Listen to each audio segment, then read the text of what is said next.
we live in just the best time for condiments. There's just so many of them now. We do have a lot of choices of condiments, yes. Right? I mean, obviously, you've got your classics. You've got your ketchup. Yeah. Got, your mayo, mustards. Yeah.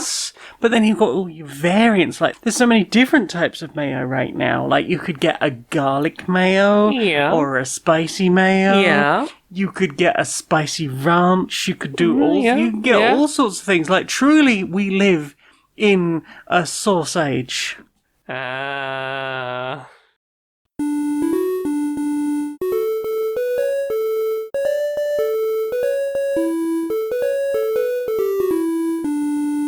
Greetings, strangers, queer and pleasant. I'm not Laura Kate Magnet Dale. And I'm not Jane Aerith Magnet Dale. And welcome to another episode of Queer and Pleasant Strangers. It's a podcast where two queer trans women, that's us, we're wifey types, have a bit of a silly old catch-up about the media we've been consuming in the past week. Yeah. How are you doing?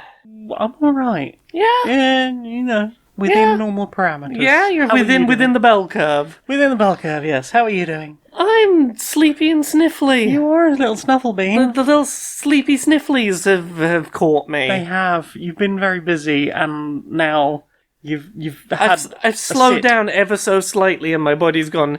Time to do all of the being tired and having an immune system that we put off while you were busy. Mm-hmm. And my body does this. I let myself get too busy, and as soon as I slow down, all of it catches up. Oh yes. But we have been doing stuff since we last recorded this show. We've done many things. Yeah. We had a week off because of busyness. I think I was giving some of the aforementioned. I think it was because I was giving a talk in Woking when we last would have recorded. I think that was the one. You've done a few talks recently. So what have you been playing recently? I played a few things. I got my big old 17x17x17 cube out for literally the second time. Actually timed it this time. I got through it in 6 hours 35 minutes. It is very tough on the hand, even when you remember to leave it on the table and not try and hold it. You did this time do so on like a solid surface rather than trying to lift it the entire time. Exactly, right. Well, I mean, last time I ended up giving up and having to put it on a surface because my hand was hurting so much. Yeah. But this time it was like, okay, well, from the start I know to do that and to take regular breaks every hour or so, and it was great because I was sort of doing that as we were passing off Final Fantasy VII Rebirth between us.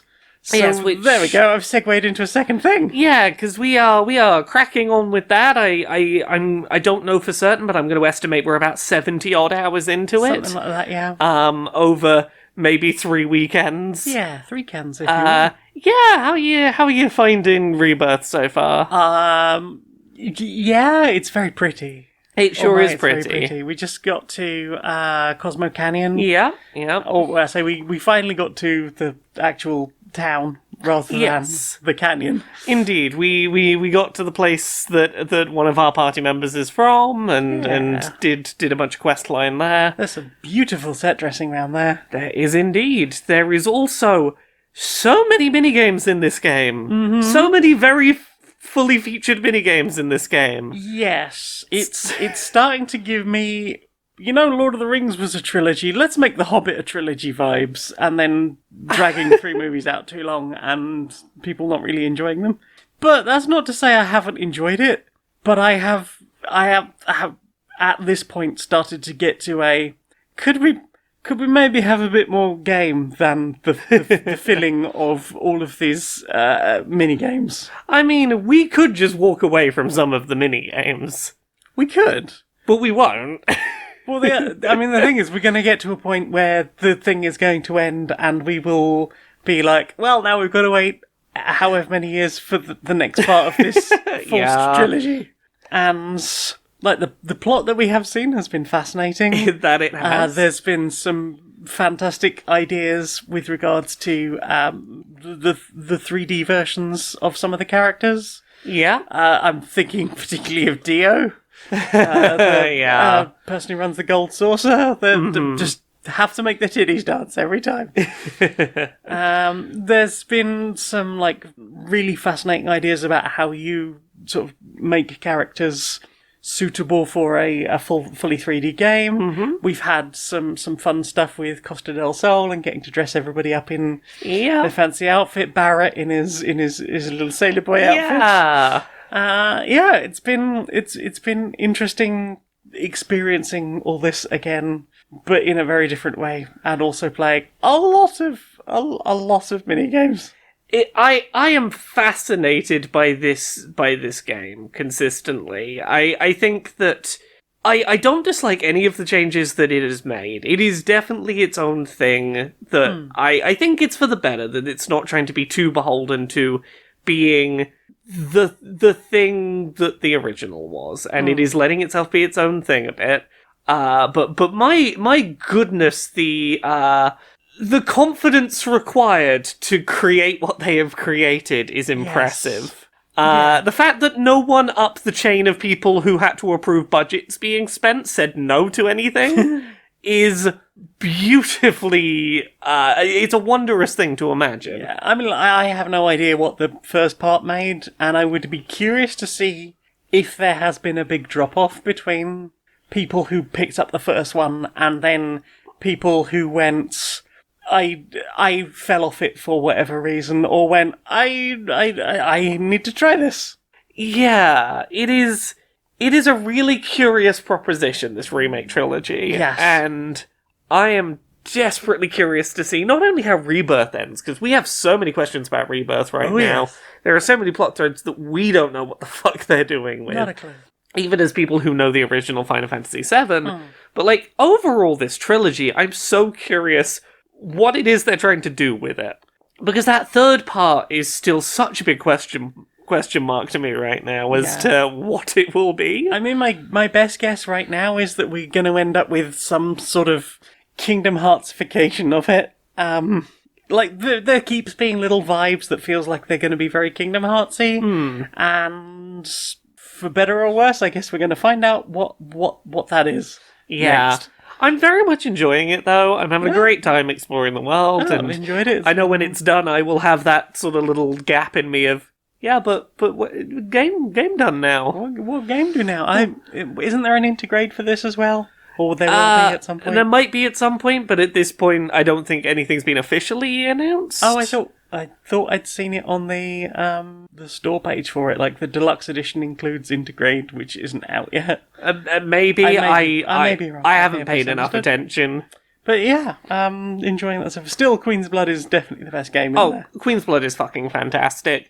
The deck that you built in Queen's Blood the other day, that was all about, like, fill out the board as quickly as possible, and then, like, override certain cards, destroying the ones underneath them, and while that having other cards that gain skill every time you destroy a card. Exactly. Yeah, that's a really fun little setup you built there, and I'm having a lot of fun with that one. Considering how terrible I am at building decks for games usually. Yeah, I've built 2 really good decks for this game. You've built a couple of really solid ones. I've been impressed with them. Yeah, that means a lot coming from you, the expert in actually deck building games. Rebirth continues to be good, and hopefully one more weekend we will know how we actually feel about it once it's done. Mm-hmm. Yeah. Yes, curious to see what's happening, what all of it means, and where they are going with this. I would be curious to know if from the outset of this trilogy, if they had like a full roadmap in mind. I imagine you can't really get away with the stuff that Remake did about we're gonna make some changes without having an idea of what those changes are, because I imagine that's driven by we have things in mind we want to do with this trilogy.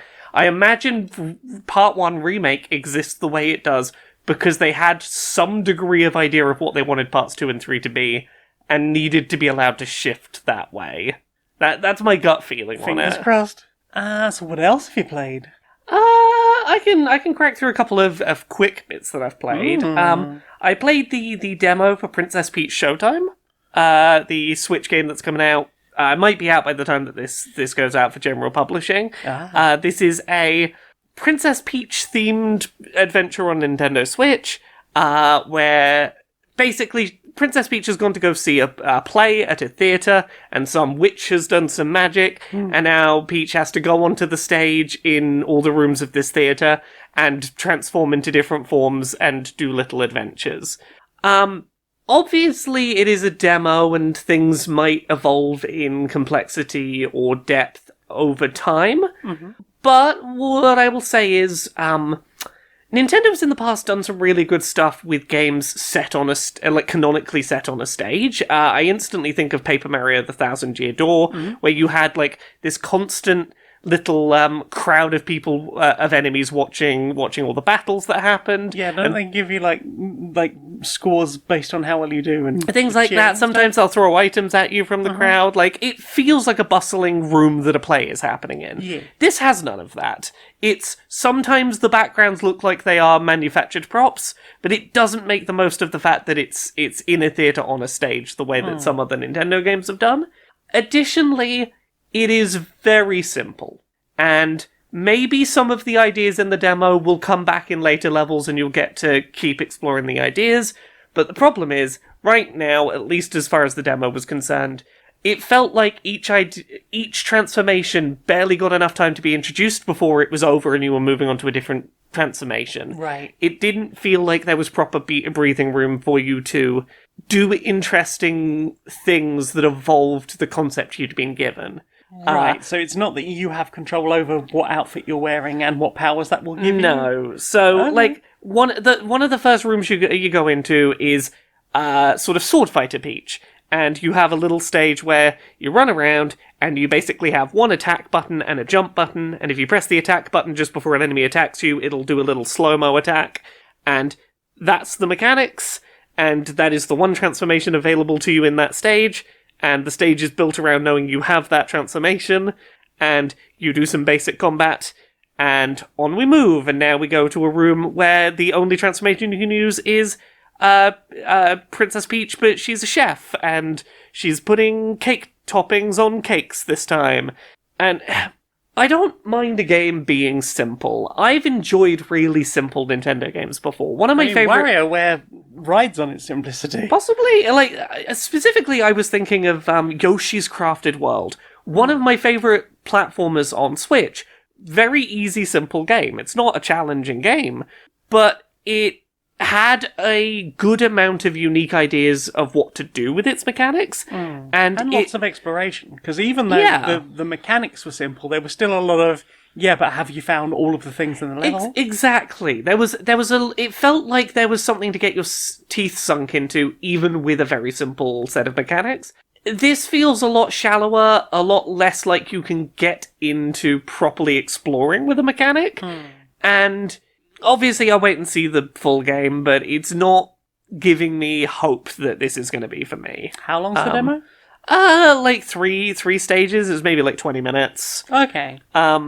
We might find out come the full release that's this is the tutorial for each of those outfits. Possibly. I acknowledge that might be the case. Right now, it all feels here is a very tiny surface scratch and we instantly rush you onto something else. Yeah, it's a very Nintendo demo of, you've got 20 minutes. That's it. Yeah. That's what you get. But yeah.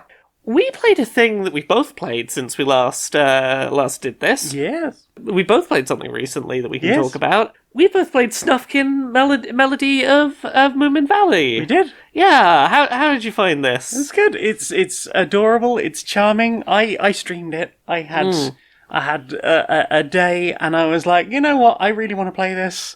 I think it will be fun to do on stream. So I did a 4-hour stream on a Wednesday afternoon and managed to get through the whole thing. It's beautiful, it's charming.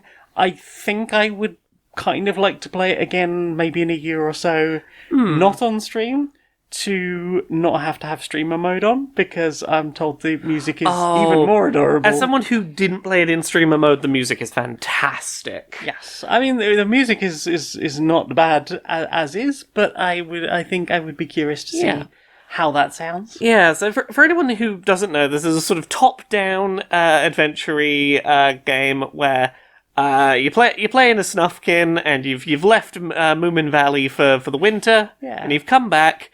And there are cops in Moomin Valley. There are cops in Moomin Valley. There is also some natural issues with things like droughtage. Yeah, nature ain't doing so good. There are cops now, and bits of nature have been like cordoned off with fences and made into private little parks with little signs being like, with don't rules. Don't have fun, don't No kick noses, balls, no eyes. Yeah, don't have a little picnic here. No tea. Can't do that. And your job is to go and rip up all the signs in order to be like, no, fuck you, there are no rules, and all the cops then bugger off, because if there's no rules to enforce, they get bored. And go find out what's happened to nature, and why there's a Moomin dressed like a cop, and go help all the little creatures around the woods by usually playing music at them. And meet all the other Moomins. And little Mai. And it's very charming. And Sniff. Yeah. Save Sniff's pet dog. Yeah. It's adorable. And fight, giant crabs. It's all the combat is basically done by play instrument. Yeah. At a particular time. It is just a little slice of pro-environment. It's just a little slice of pro-environment, anti-authority, love nature and stop commodifying it. Mm-hmm. And can always do with more of that. Hell yes. Yeah, I had a really good time with it. I managed to get 100% of Moomin Papa's, what was it, his masterpiece. Managed to get all of that. Managed to do all of the fetch quests for people. I had a really fun time. It manages to do really interesting things with like the same mechanics all the way through. Yeah. Things like there's the whole section where you've got the woodies sort of stuck on you for a while, and they stop you like going up ladders and things. Yeah. So you have to sort of find ways to trick them into different places so that you can try and escape and proceed with other stuff. And it's fascinating. And I think the only thing that I felt maybe didn't work quite as well as it could have, and maybe it was my lack of exploration, was there's a whole series of missions around finding food items for a muskrat. Yeah. And the muskrat will cook food, and you'll share the food together, and then you will get a stamina bar boost. Yeah. I found every single thing apart from one mushroom that was hidden in some foliage. Yeah. Before I had managed to do, because it was from the first set of items. Yeah. And in many ways it feels a little cruel, because that one mushroom is literally hidden in some foliage. Yeah. It's a bit covered over, and you can't do any of the other stuff until you've done that first meal. It is a little frustrating. And it meant that I basically was 5-10 minutes from the end before I completed that whole series of missions. Because, first of all, I couldn't find the last mushroom I needed, and then after that, I couldn't remember where that person was, because they don't show up on the map. Yeah. So, I can understand how frustrating that would be. But yeah, really enjoyed the story, enjoyed the plot. It's very sweet and good and anti-authoritarian, and I just love the idea that if you remove all the rules, then the cops get bored and walk away. Yeah. Maybe we should try that.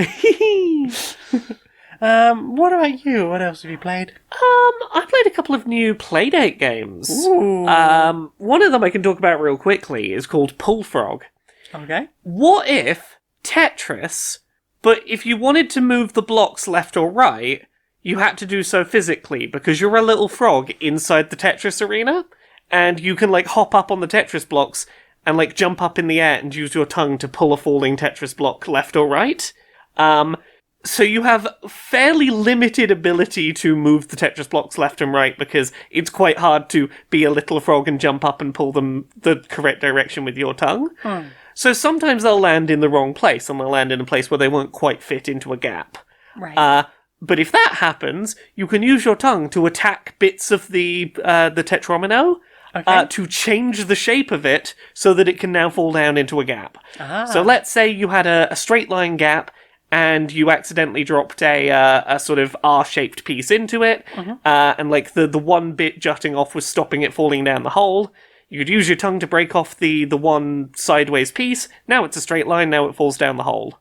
It is tiny little platforming frog Tetris, and it's adorable, and it's a charming little thing. If you clear enough lines, you get little upgrades for your frog, and to help you along your run.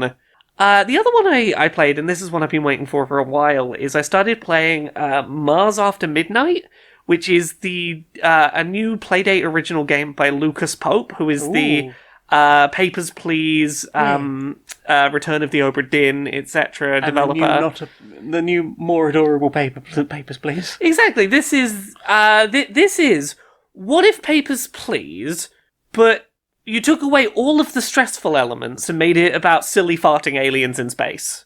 What if it was charming, silly, goofy Papers, Please in space? So you are an alien on Mars who is running like a community center that after midnight to 5 a.m. every night runs community events. And you're basically working as like the doorman, making sure that only people who are applicable to the event being run get let into the event. Yeah. You have this tiny little window to see out the door, and you can sort of peer up or peer down to like get a better view of an alien that might be too large to see by looking straight through the gap. And you're basically trying to work out, like, hey, this is Cyclops anger management class. Do you have one eye? And are you frowning? And you're trying to, like, open your little shutter, have a look. Is this someone who should be coming to Cyclops anger management? Nope. Okay, put the shutter down. Oh, yes. Well, okay, I'll let you in. And then in between letting people in, you are trying to use your many tentacles to clean, reorganize, tidy up the mess of the refreshments table that you've set up for all the attendees. And you're trying to help all these various groups of aliens with all their little problems. And you unlock little tools that will help you to run new kinds of events. Like one of the first ones I unlocked was what was it? Knife-wielding Gnat Knight? Where you have a magnifying glass and you have to like zoom in to be like, is that a tiny bug with a knife? Oh no, that's a sort of serrated saw blade. That's not a knife. That's not a knife. That's not a knife. No, coming in for you. There was one I did that was Farty Party, and it was purely open the shutter. Alien, are you going to do a fart? Because if you don't do a fart, I can't let you into the Farty Party. You're gonna do a little rumbly. Okay, you can come in. You've proven you're here for the well party. Done. You went to Taco Bell earlier. Exactly. It's all very, very silly, and like it's just like 10-15 minute little chunks of what do these aliens need? Go be a little door person while aliens do silly things. It's funny, it's silly, it works well on Playdate. I'm having a lot of fun with it. Yay. What about you? You played anything else this recently? Yeah, last thing I want to talk about is Not For Broadcast. Ooh, which yes. I managed to get, I want to say like an hour or two into. And then I kept crashing in the same place. So that was less than ideal. So the basic concept is it's almost like a Five Nights at Freddy's thing. You've turned up, you're the cleaner at the TV studio, and you get a phone call going, hey, I've buggered off to the Seychelles or whatever. You're in charge of the broadcast now, here's how you do it. Yeah. And you have 4 screens that you're switching between, and you're basically being told, like, hey, you want to switch between, like, the person doing the interview, the person answering questions, and then maybe, like, pop to a wide shot for, like, a reaction or something. And you'll get scored based on how well you managed to keep on the person that was speaking. Yeah. There's a couple where you have to do, like, rhythm edits. Like, one where basically there's, I think they're like a theatre troupe or something, and they do a song at one point during the thing, and you have to edit to the music. You don't have to, but you do get more points for editing to the music. You're encouraged to edit to the music. You do get a score for it.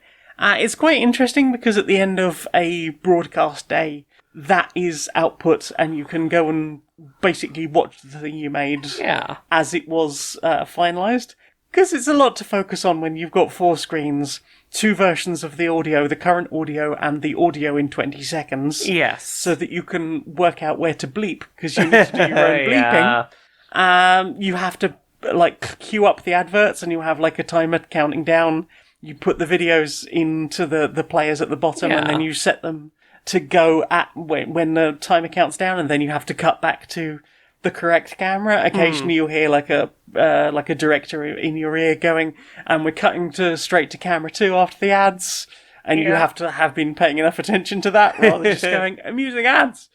But there's interesting things you can do if you are worried about missing any of the weird stuff that's happening in the background, or slightly snarky comments from the newsreader or the director down on the show floor.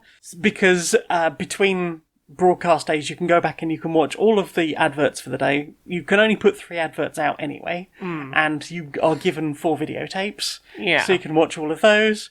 And you've also got the option of, like, watching back. You can, like, mute various feeds and just watch one particular channel and find out what was being said in the background that maybe you missed. Yeah. It's a fascinating idea, and this is all wrapped up in, like a weird, almost visual novel-y type background.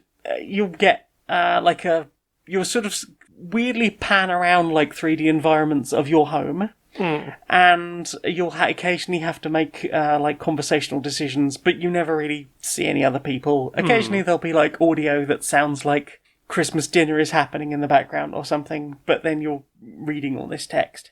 And it's interesting because obviously you start with first broadcast day, and that's a little bit in at the deep end.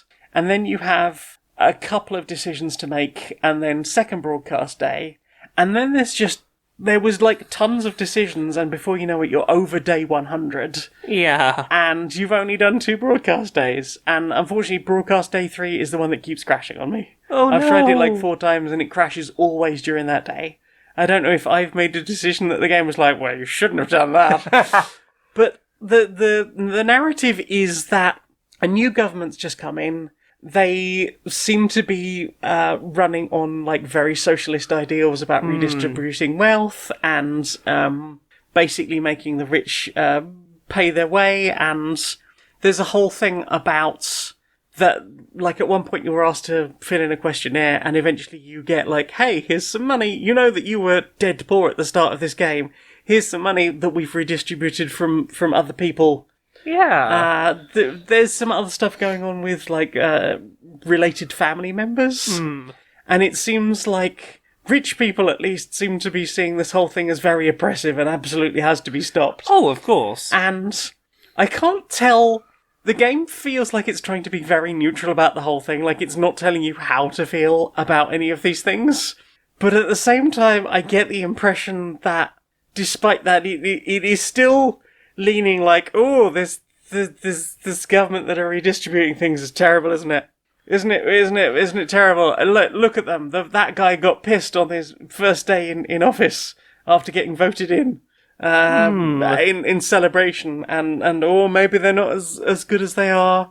And there also seems to be, like, I can't tell if it's supposed to be like children's, like, the ways of keeping your children occupied, like we're doing childcare and free activities. Yeah.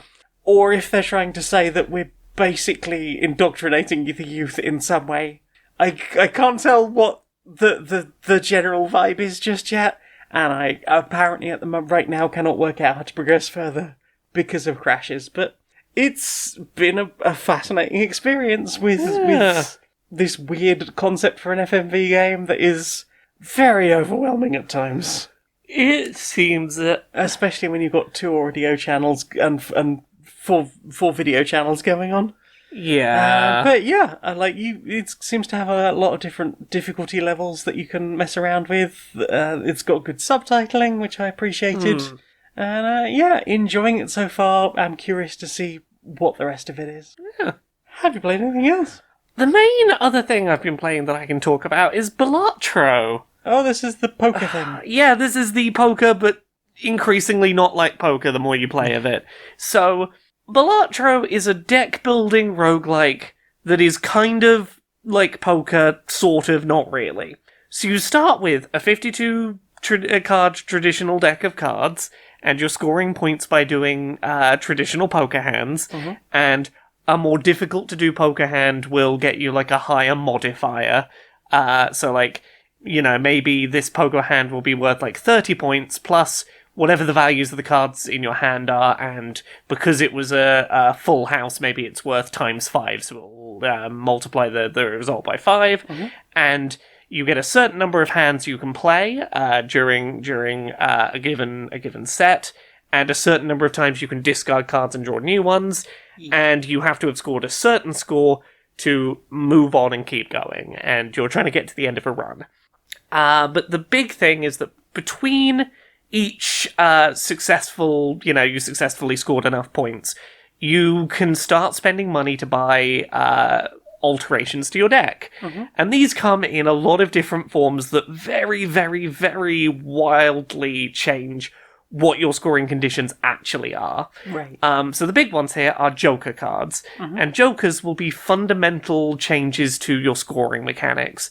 These might be things like hearts and diamonds are treated as the same one suit, or anytime you play a hand that has a spade in it, that spade gives you a ×4 multiplier to your score, or your multiplier for the hand you're playing increases by 1 for each time you've played that hand of cards during this run so far. So if you spam the same hand of cards, it's going to get an increasing multiplier added to it. I've seen things like adding extra aces to the deck as well. Yeah, this is the other thing you can do, is once you have like your scoring modifiers changed with these Jokers, you can then start fucking around with the deck itself, and this comes in a couple of different ways. There are little booster packs you can get that will sometimes just be, here are new cards from a traditional deck of cards, so you can start skewing, what is in the deck.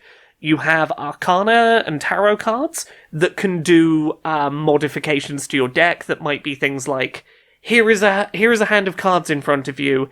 If you use this Tarot card, all of the cards in this hand right now, all of those cards when they go back into the deck, will be a completely new suit, and maybe that's random and you don't know what suit they'll transform into. Right. Or select 3 cards from this selection and turn them into diamonds if you're trying to make a deck that's all about scoring diamonds. Right. Or sometimes it'll be like, destroy 2 cards from this selection. So if you're trying to get to specific cards, you can be destroying ones that aren't benefiting the build you're working towards. Yeah. On top of that, there's modifiers you can apply to the cards in your deck that might be things like, when this card is played, get extra money for buying things between rounds, or this card gives you a +20 modifier when it's played, but a 1 in 4 chance it'll be destroyed, or you get a modifier to your score if you keep this card in your hand rather than using it in the hand you play. And you are basically playing like 24 games of poker in which you increasingly fuck with the rules until the scoring does not resemble poker whatsoever. To give an example of a run I was doing yesterday that was successful, my Jokers had things set up. So I had the one that made like basically all my red suits were 1 suit and all my black suits were 1 suit. Right. I had one where every time I played a spade, I would get multipliers. So basically any black card would get me like a score multiplier. So that was nice and easy to do. I had one that I mentioned before that was, if you play the same hand type, it increases your modifier. So I just kept playing flushes, which is just any 5 of the same suit, or in this case, any 5 black cards would do, and that was sort of pumping that modifier up. I had one that the first time in that your hand contains a face card, your multiplier, whatever it's currently at, gets doubled, rather than adding like a 2 times multiplier, it doubles the whole multiplier. And then I had if you've played this hand already this round, triple the multiplier. So I was going like, all black cards, bam, bam, bam, ×4 multiplier added each time. So I was at like, a minimum 24 times multiplier, double that, triple that.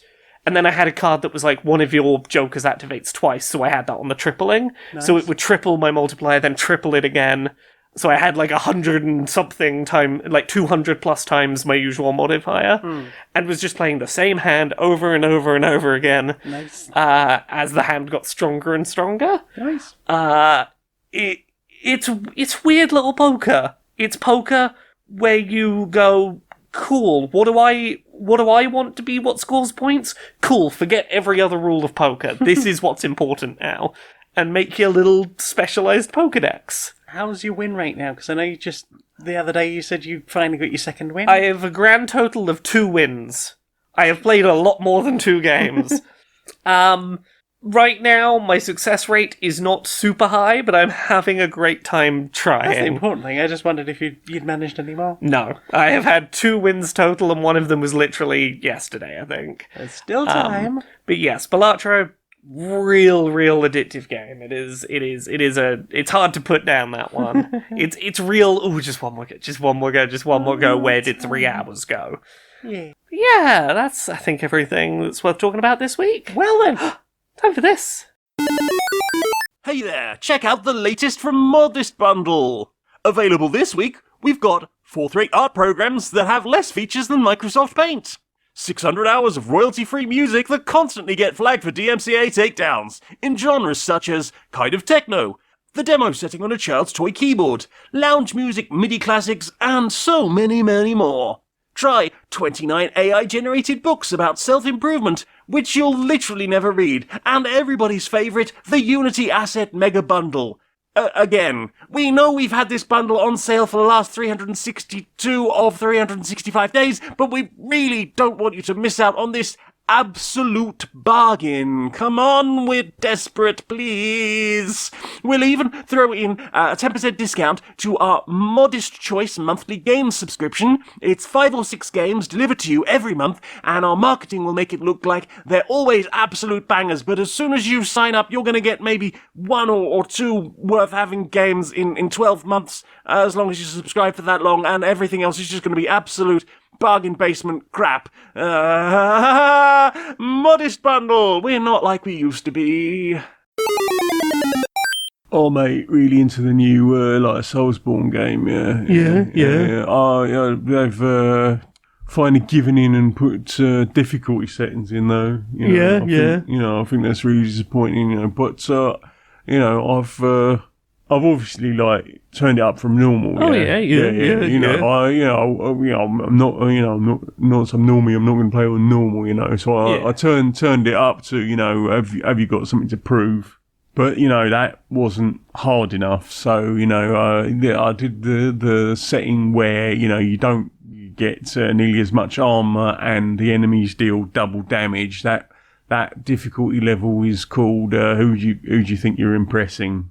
Yeah, and then there's the hardcore mode where not only do you start with no armor and all the enemies can one-hit kill you, but you are also, potentially losing life every second. It's ticking down. Yeah, and that's called you're not impressing anyone. No one's impressed by how much you're dragging this out and making it hard for yourself.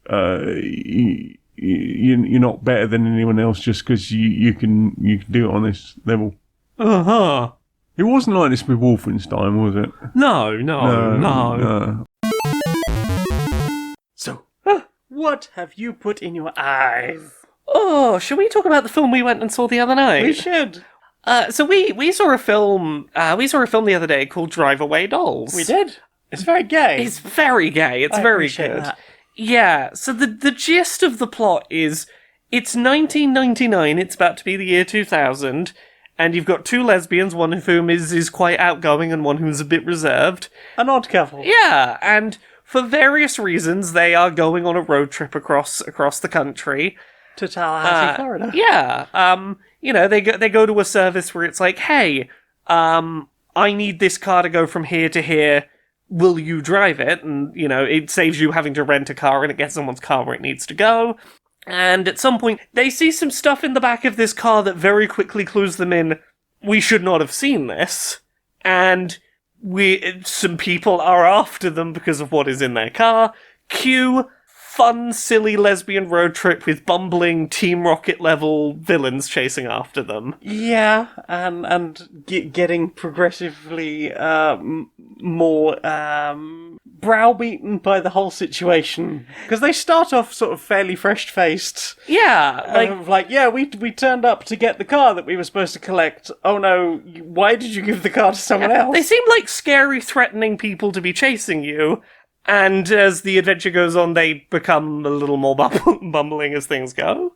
But yeah, it's just this silly, very gay, very fun little road trip / run away from the crime people adventure. With weird very 1970s psychedelic liquid art transitions. Oh, some of those were visually fascinating. I think the endless recurring pizza was probably one of the easiest to explain. I mean, I was gonna go the doorway covered in penis and sperms that opened to a rotating skull.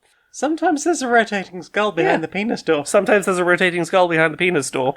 I think I said this to you as we were leaving, but one thing that was really refreshing about that film was it was really nice to see a film with sort of sapphic romance and sexuality that didn't take the sex too seriously, that was willing to be a bit silly and fun about sexuality. You know, like sex actually is. Yeah, you know, where someone's not afraid to crack a joke and have a little laugh at the situation in the middle of doing sex. And I thought that was really nice. It gave the sexual content in the film like a good...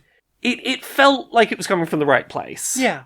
It felt more natural, and I think it also managed via that in some ways to avoid being male gazy.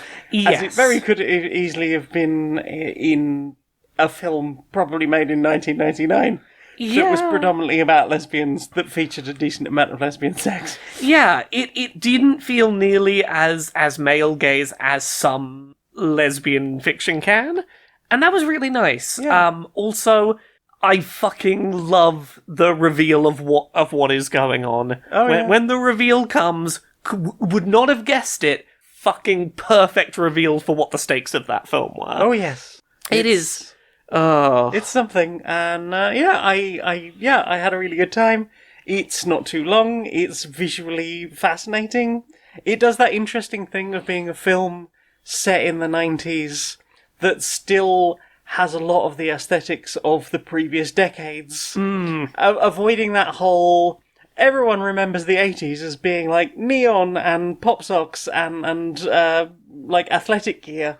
And no one really looked like that, and none of the actual aesthetics were like that, because they were all things that had been decorated in decades past. Yes. People forget how brown these things were.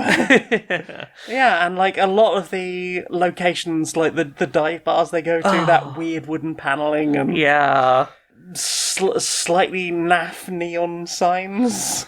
Yes. Yeah, it's a fun little story, and I think I think you'd have a lot of fun watching it. It's one of the more fun, silly, queer films I've seen in a while, and I very much recommend it. More of this. Yeah. What about you? What you put in your eyes this week? That's pretty much it for me, really. It's not been a watch heavy week. I mean, I've again been watching. We've mostly been playing Final Fantasy again. We have, yeah. I've put a couple of things in my eyes this week I can talk about. I mean, I have put things in my eyes, but it's mostly... I've been more putting it on in the background while I've been painting, so I'm leaving that for listening. That's fair. Well, in that case, I watched another film this week. Yes. I watched a film called Imaginary, and this is the teddy bear one, right? Yeah, this is a horror film where the premise, as presented by the trailer, I'll put it that way, is there is a step-parent who has just married someone who has existing kids,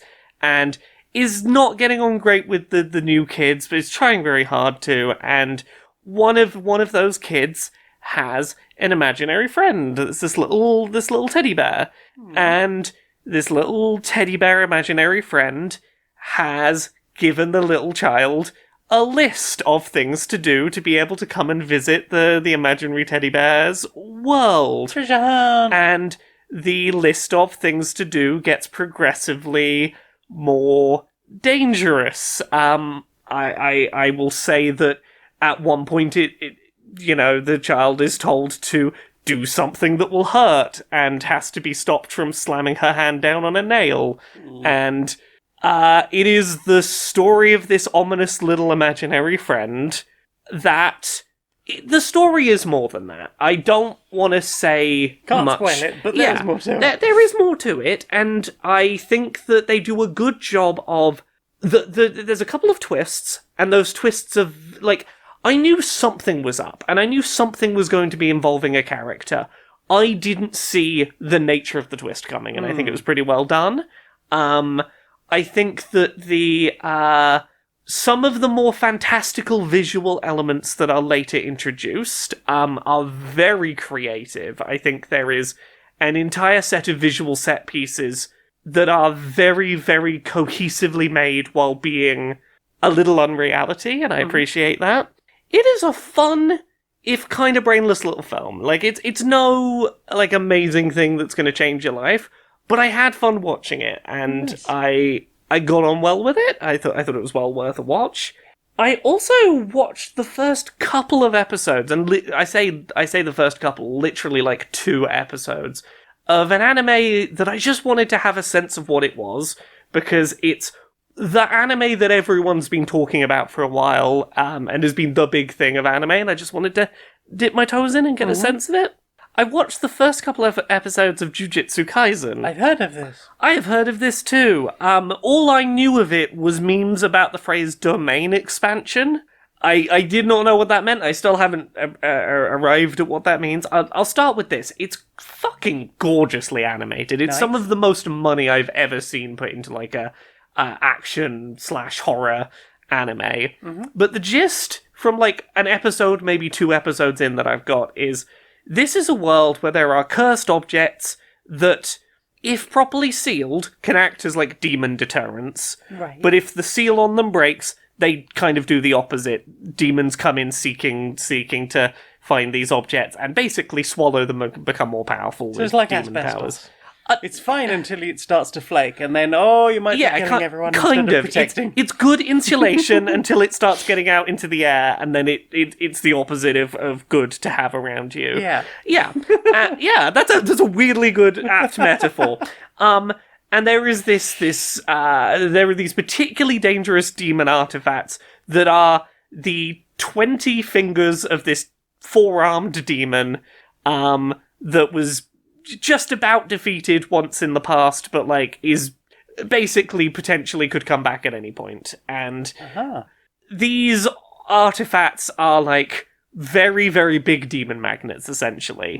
And there is this very athletic, it's not explained yet why this is the case, but I imagine it's something backstory related, like weirdly athletic school teen who basically accidentally stumbles into one of these cursed objects. Right. He runs an occult club at school. He finds this weird box with all the seals on it and is like, we should open this up at the occult club and see what the fuck's in here. And all fucking hell breaks loose. Literally. Yeah, like all his friends are at risk of being consumed by... the best way I can describe the monster design in this is halfway between H.R. Geiger and Junji Ito. Okay. But like supremely smoothly animated. Nice. Like very high frame rate, very high detail. Junji Ito, H.R. Geiger. I can't process what I'm seeing abominations. And there's this guy who turns up who's basically like a demon hunter. Right. But oh no, the demon hunter gets captured too. Oh no. And the school teen is basically like, hey, you've told me that like it's impossible to fight these things unless you have demon energy yourself. I have the finger. Swallows the finger. Okay. Gets powers that he can use to fight off the demons and save his friends. But part of that very powerful demon with the 20 fingers that are spread around the world somewhere now lives in him. But he emotionally suppresses it down. He's like, nah, stop trying to take control of my body. No, get back in there. You're not taking control of me. And now the demon hunters are like, wait, you swallowed one of his fingers and got his powers, but he hasn't just instantly taken control of you. He hasn't instantly possessed you. This could be really good for us. We will have to kill you eventually, but for now, this is very good for us. The first episode, like, before you even have any context, starts with, you have been scheduled for execution, and we have no context for why that is. And, like, you know, the second episode, I think it is, starts with basically, look, we're supposed to execute you, because if we kill you while you have one of the demon fingers in you, that bit of the demon is dead forever. So if we kill you while you contain it, that bit of that demon can't come back. But You swallowed it and didn't get possessed. And that's rare. So we're gonna get you to eat more of those fingers, and, like, hopefully this will... Look, best case scenario, he never takes control of you, and, like, we have a very powerful demon hunter in our ranks now. Worst case scenario, we kill you when you've got 5 fingers in you. Yeah, and rather than having to find 5 people who can survive eating one of the fingers and killing all 5 of them, we can just, like, kill you with 5 fingers in you. Like, you know. So, yeah, it's basically we kill you now, or you swallow more fingers and, like, we hopefully don't kill you but maybe kill you later. Dying not today seems like a good plan. You could die with 1 finger in, or you could die with several fingers inside you. Yeah, so now it's supernatural demon hunting, while a guy's occasionally, like, a face will crawl out of his face that is the demon inside him trying to be like, nah, I'm gonna break out and take control. He's like, no, get back in there. That's no. high school for you, just really bad skin. It's a lot. There's a lot to try and explain. I promise it feels a lot more straightforward watching it. You sound like a crazy person trying to relay any of it. Sound like you've got a demon finger in you. Yeah. It's enjoyable. The visual design is stunning. It is a gorgeous anime to watch. I am very interested in the world building, even if, trying to explain it is a lot. But I have enjoyed the first couple of episodes. I am curious where it's going. What about you? You watched anything else this week? That's it for me.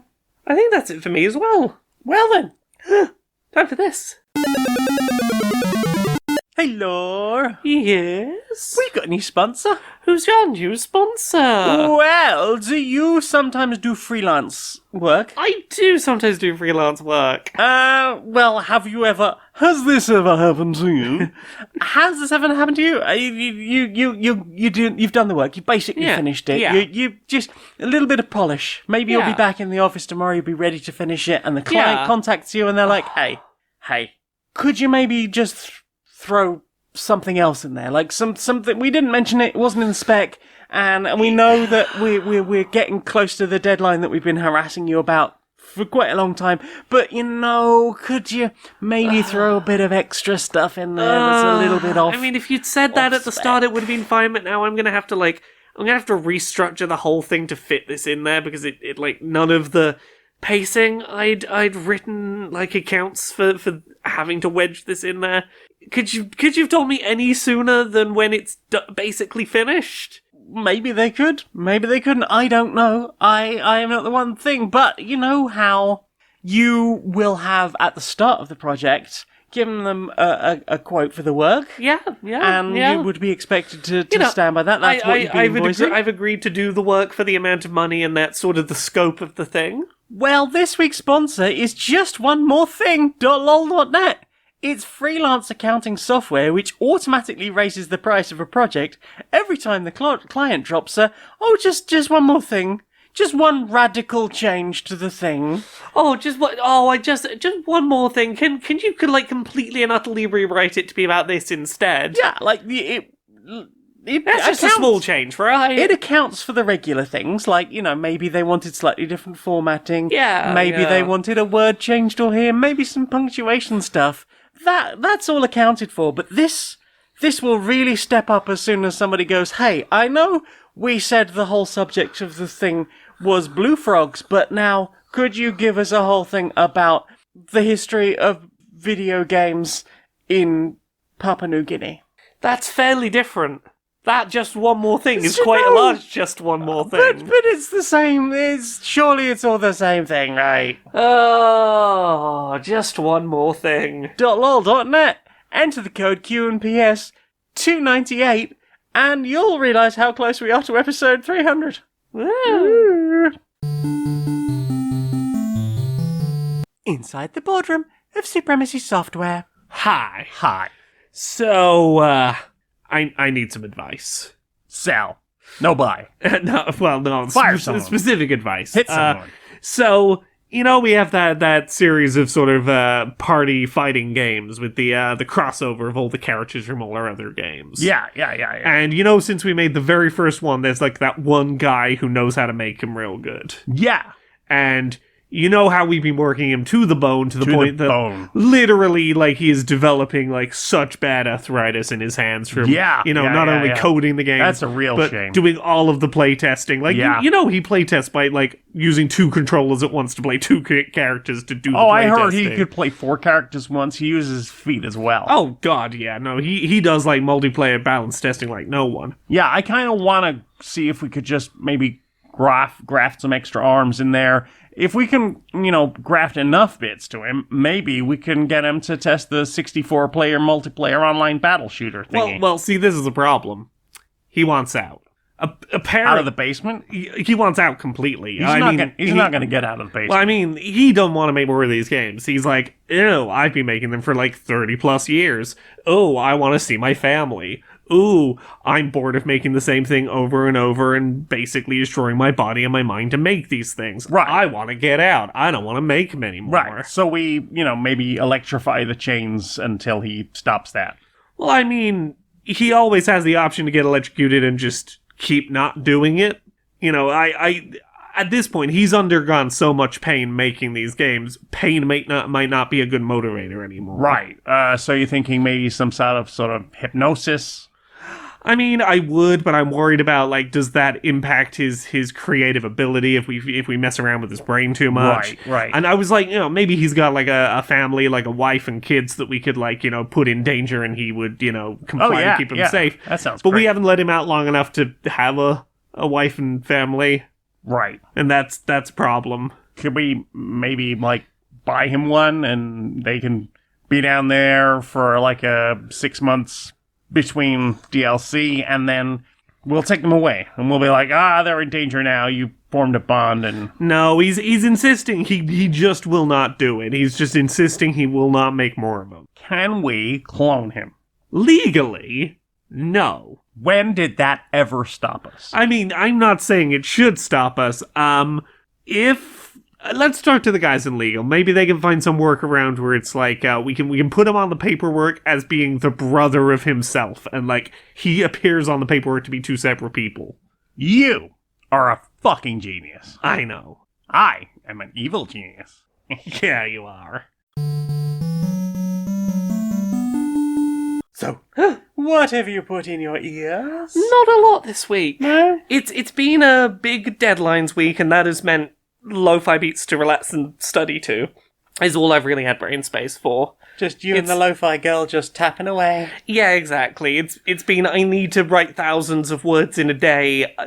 Give me the music to just click-clack to. Mm-hmm. You've listened to some stuff, though. I have. I've listened to the first 5 episodes of the Geekenders podcast. Yes, a show that I have recently become aware of thanks to TikTok clips of it. I became aware of it because you were getting fed TikToks of highlights of this show. So this is Jessie Cox and Dodger. I was going to say Lee, but I don't think that's her surname anymore because she got married to Sam. Yeah. And I can't remember what Sam's surname is. Who used to be on Co-optional podcast, which I listened to for a very long time. Yeah. Until one of the hosts was sadly lost.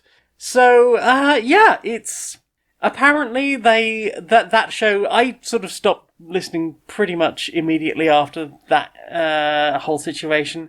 And then apparently like a year later they just stopped doing the show at all, or within 6 months they stopped doing the show at all. It's a weird thing to... It must be a weird thing emotionally to keep doing a show when one of the main people from it passes away. Yes. The energy is going to inherently be different. Yeah, I think so. Like, and I think immediately trying to fill that gap will probably feel very weird if you have been quite close to that person for, gosh knows how long. Like, I'm going to say at least 7 or 8 years, possibly longer. And this new thing seems very similar in concept, but with a rotating third seat. And, like, if nothing else, like, it has its own name, it's its own new thing, is a bit of distance to... Yes. To come to it from. But it does seem to be having, like, a lot of the same people, because obviously it's still the same friends as the people who were on it originally. Although, I didn't know during episode 5, Dodger mentioned that she lives on a farm now, basically. Yes. And owns geese, which I think means that it is about time you two got together to form your plan to take over the world with shenanigans. The goose farm can happen! Goose farm can happen! Oh. How did I not know about the geese? I only today found out about the geese.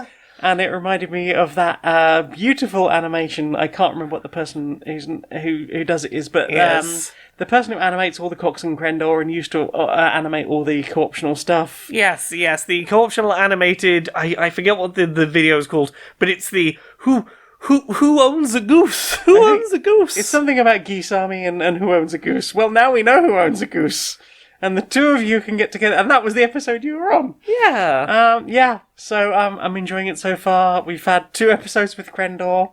Technically, they're only on episode 5, but there's a couple of uncounted episodes earlier on where it's just like, hey, we're getting a vibe for our setups, time of day we record, and what the format is, how that all works. And apparently they got started sometime over UDP into the new year, and we've got a good playlist coming together, and I'm interested to see who goes on there, because that is, co-optional was how I discovered you and Steph, because you both appeared as guests at different times on that show, and for a while that was pretty much me all the time. I listened to initially the Game Station podcast and then co-optional.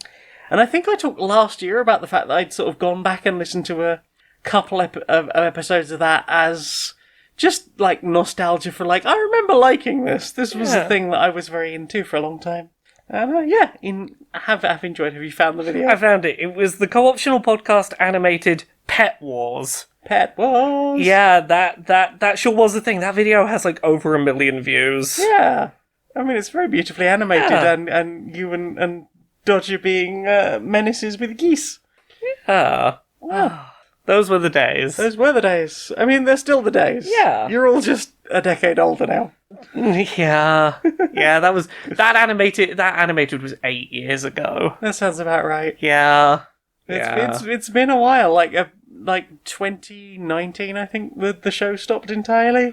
Yeah. And after losing John in 2018, so that is a thing I have listened to a lot of, and it's been great to pretty much do what I always used to do, just like have it on in the background while I go about chores or stuff. And this week I've been painting minis, so it's been good to have on just long form people rambling about video games. And in fact, this, I think, sticks less to video games than Co-optional ever did. They do talk a little bit about, like, things they've watched, festive movies was the most recent episode, because this was the one recorded, like, straight after UDP. So, it's been nice and quite comforting to go back to a thing and hear them talking about new stuff. Yay! Yeah. What else? Have you listened to anything else? I think that's about it for me. I think the only other thing we can sort of briefly recap on is the first 10 episodes of the Magnus Protocol.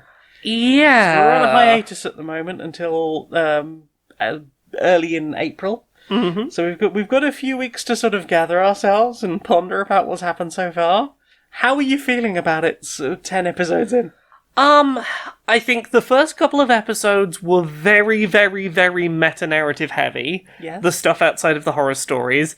I will reiterate what I said before. I think that there's a certain degree of the issue that the Adventure Zone had going into their second campaign, which is, at the end of the first Adventure Zone campaign, they'd built up to this huge, big, sprawling narrative, and there was this sort of feeling that they had to jump into campaign 2 already at that point, rather than building up from a small start the way the first campaign did. Yes, you're starting at 11 rather than working up to it. Yeah, I think that, like, the Magnus Archives starts as largely focused on the individual horror stories and slowly builds in its wider world. Yeah. This felt like it needed to be a big world straight away, and that is a bit to take in. Yeah. And I think that, like, overall, I've had a little more trouble keeping straight who is who, what's what, because of that. I am starting to get it now, but then I've also listened to all the episodes twice. Yeah. I don't think it's like it's a big problem, but it's definitely something that a follow-up to an existing long-running narrative can have. I've enjoyed a lot of the individual horror stories. I think that we're starting to get just enough of a dip of our toes in of what this might be and what elements from the Magnus archives might still apply, and what might some interesting hints at what might be going on. I'm very curious about the ways that the horror is intersecting into the wider narrative a little now. And also, what's up with evil Mr. Blobby? I'm so glad someone else acknowledges that Mr. Blobby is the spawn of evil. It was so funny because I think we hadn't really had anything in that episode.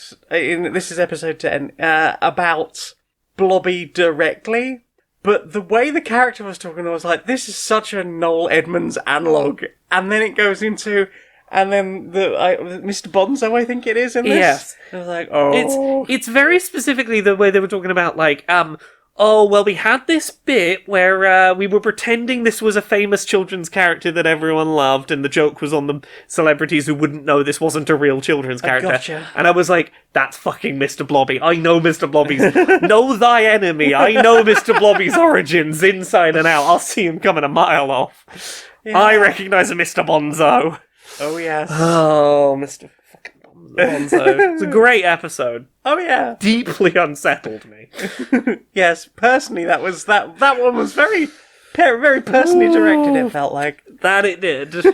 What about you? How are you feeling about it? Yeah, I'm really enjoying it. I agree that I think the way it tried to squeeze in so much meta-narrative early on was a detriment overall, but now that it has settled down a bit, if anything, like now we're having like two characters a lot of.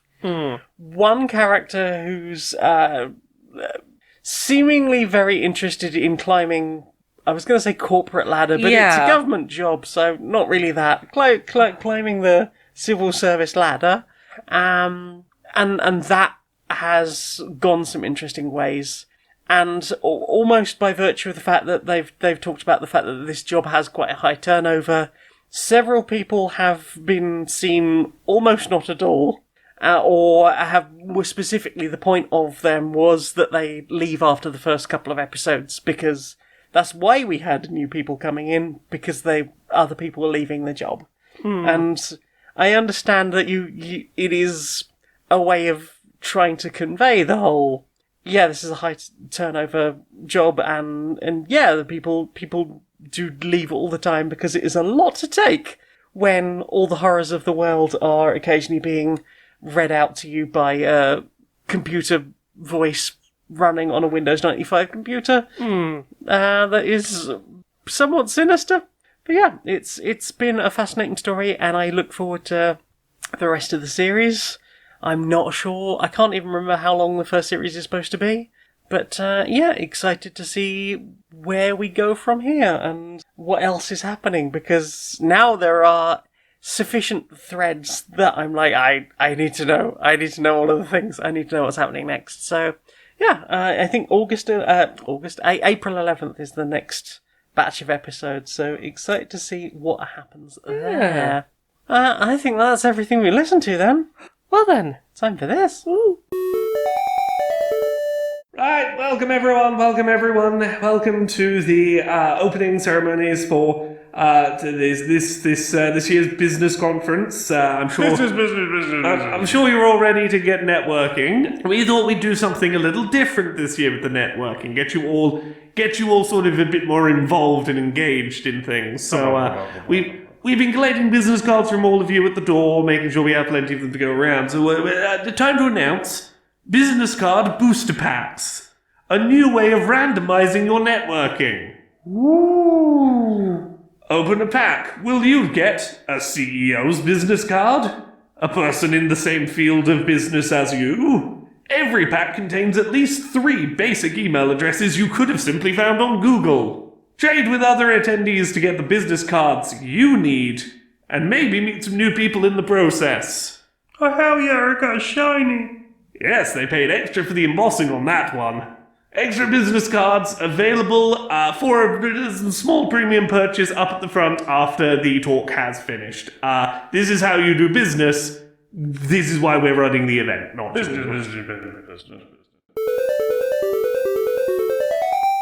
Hello, welcome, come in, please sit yourselves down. Yeah. My name is Suzette, and I will be teaching you the class today. Now, you, what's your name? Brian.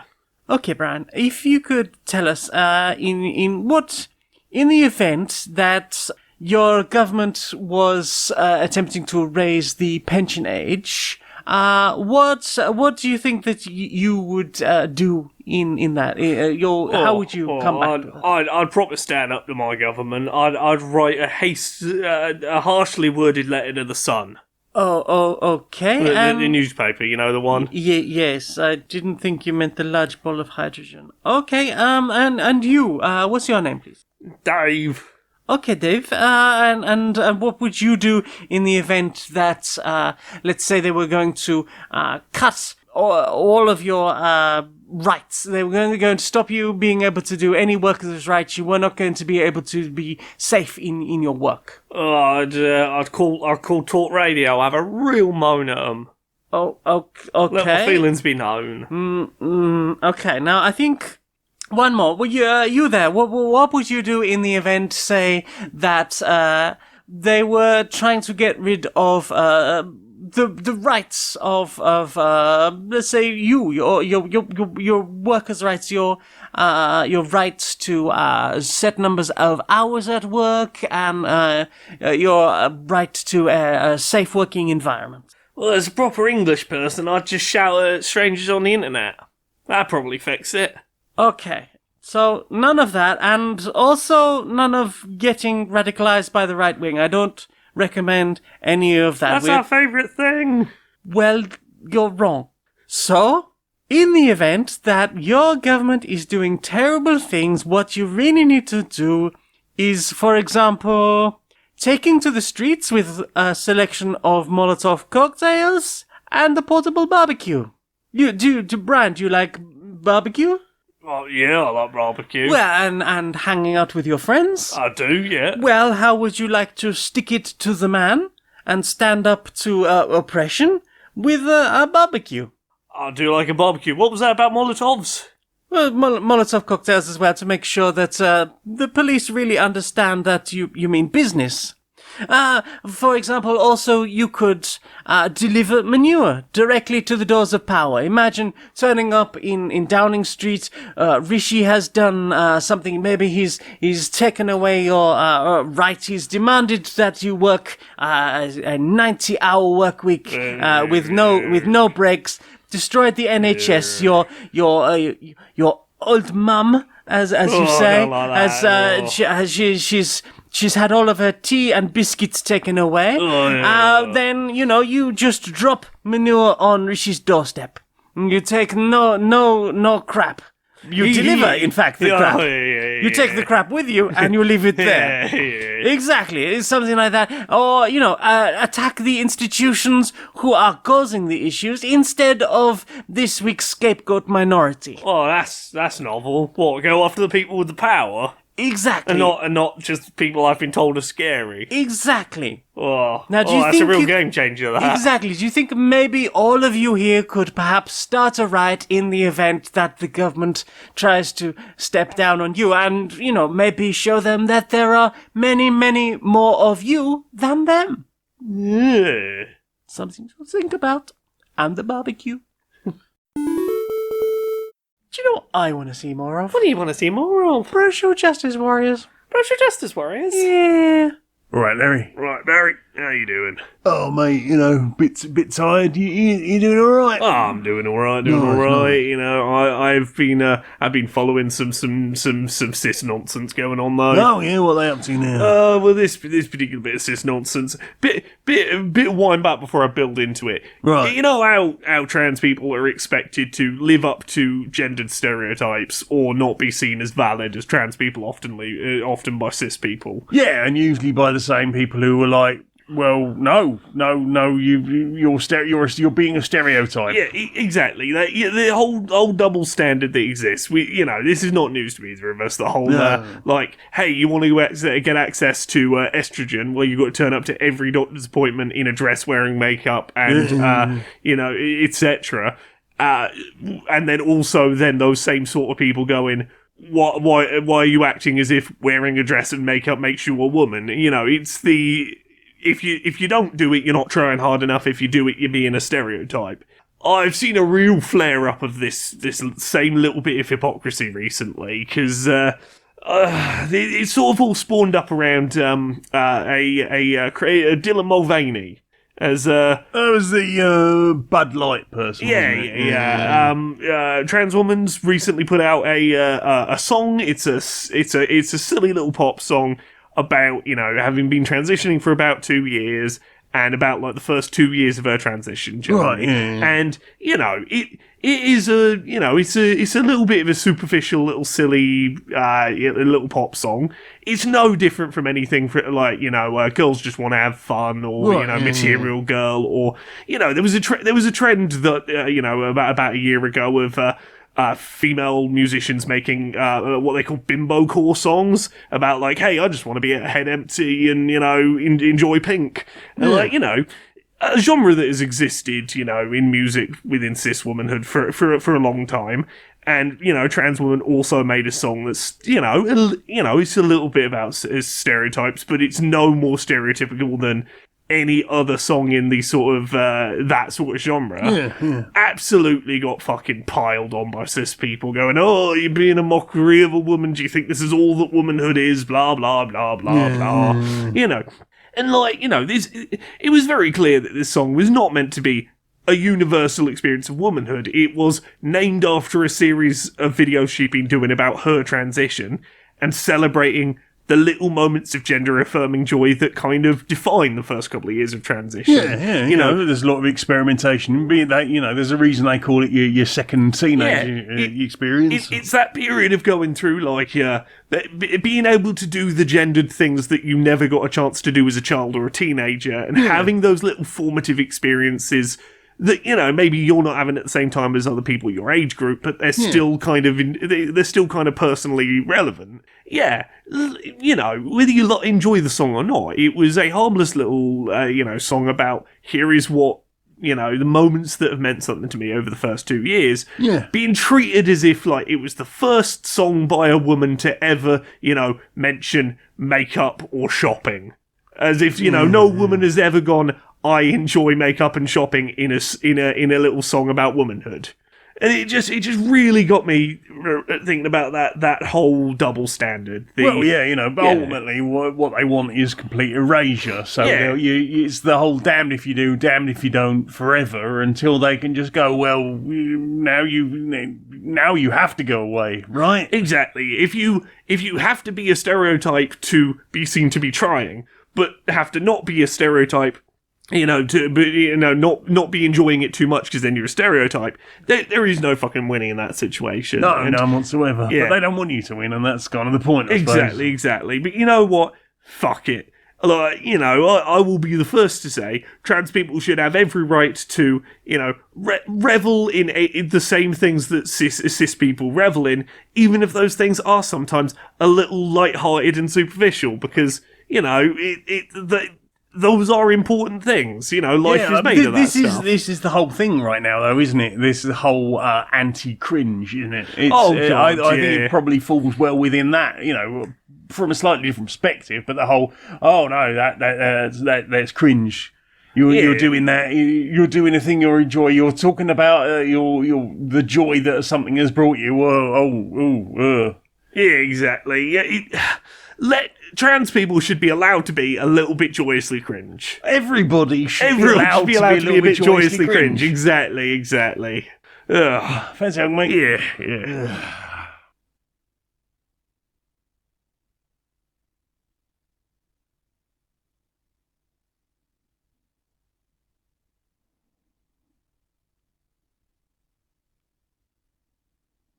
Yeah. Good hug, mate. Good hug. Right, I think I'll pop the kettle on. Oh, sounds lovely. Nice. So, Laura, Yes? you do things and those things are in the internet and people would like to find those things. Can you direct them to the things that you do? I can direct them to the things I do, but the things I do are at Laura K. Buzz pretty much everywhere on the internet. Laura K. Buzz on Twitter, Twitch, YouTube, TikTok, Blue Sky, Mastodon, Patreon, that's the one that pays the bills. Things I've got coming up this week, I have an accessibility episode about a game called The Veil. That is an audio-only, first-person sort of medieval adventure game that's really interesting. There will also probably this week be a video chat between me and Arevia talking about the PlayStation Access controller now that it's been out for a couple of months, and a couple of months in, what is the impression of that hardware. So look forward to that. Probably some other stuff too. Laura K. Buzz, you'll find the stuff. What about you? Me? Well, I don't have your unified branding, but I do have a link tree. It's linkter.ee/Janiac, Janiac. You can find music I make, t-shirts I design, things I've written, all sorts, all of those things, and you can help support me at patreon.com/stonedmonkeyradio. For as little as $1 a month, you can help me justify all of the hard works, and and that would be lovely. Laura, Yeah? I think that's everything, so will you sing us out, please, dear? Until next time, be a stranger.